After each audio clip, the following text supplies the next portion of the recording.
Dengan membacanya itu peserta didik dapat memahami dan mengidentifikasi tentang pengaruh cuaca, iklim dan musim yang ada di Indonesia. Jadi sebelumnya saya tanya kepada anakku, apa itu cuaca? Atau apa yang sedang Anda rasakan di sini? Seperti cuaca apa itu tersebut?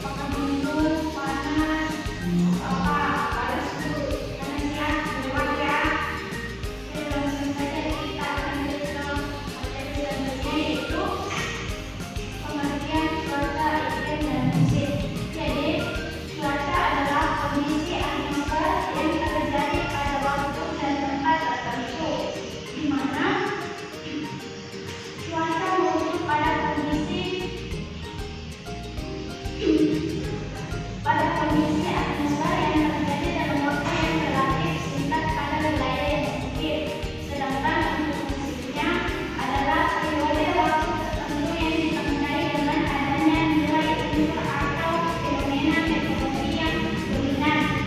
Musim terkadang merujuk pada selang waktu dengan cuaca yang paling sering terjadi atau sering dicolok, sedangkan yang berikutnya adalah kondisi rata dalam waktu yang relatif lama atau panjang pada suatu wilayah yang luas.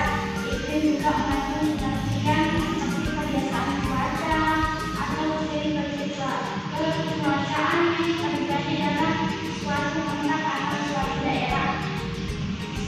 Adapun ciri-ciri dari cuaca dan iklim serta musim yaitu cuaca cerah, cuaca panas, cuaca berawan, cuaca sejuk, cuaca hujan dan cuaca berangin.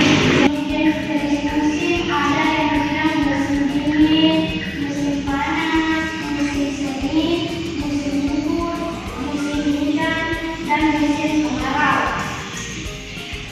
Jadi cukup sampai di situ tentang jenis-jenis dari musim panas.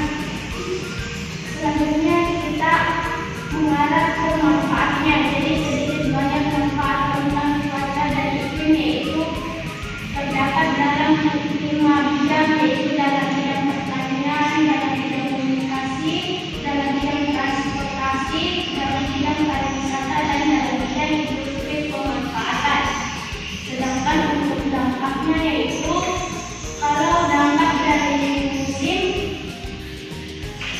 itu memegang peranan penting dalam kehidupan manusia dan makhluk hidup lainnya.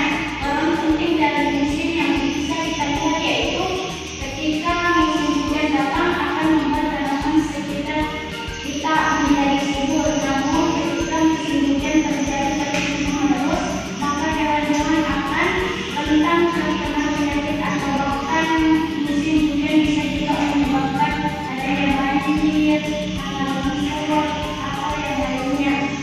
Sedangkan untuk pengaruh dari cuaca dan iklim yaitu terdapat dalam beberapa bidang. Contohnya bidang pertanian dan perikanan, curah hujan dari suhu merupakan faktor yang paling penting dalam pertanian. Sedangkan dalam bidang ekologi dan konservasi, perubahan iklim dapat mengancam ekosistem dan keanekaragaman hayati. Dalam bidang kesehatan manusia dan hewan, perubahan iklim dapat mempengaruhi adanya penyebaran penyakit menular.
kalian, silakan dijawab sesuai dengan apa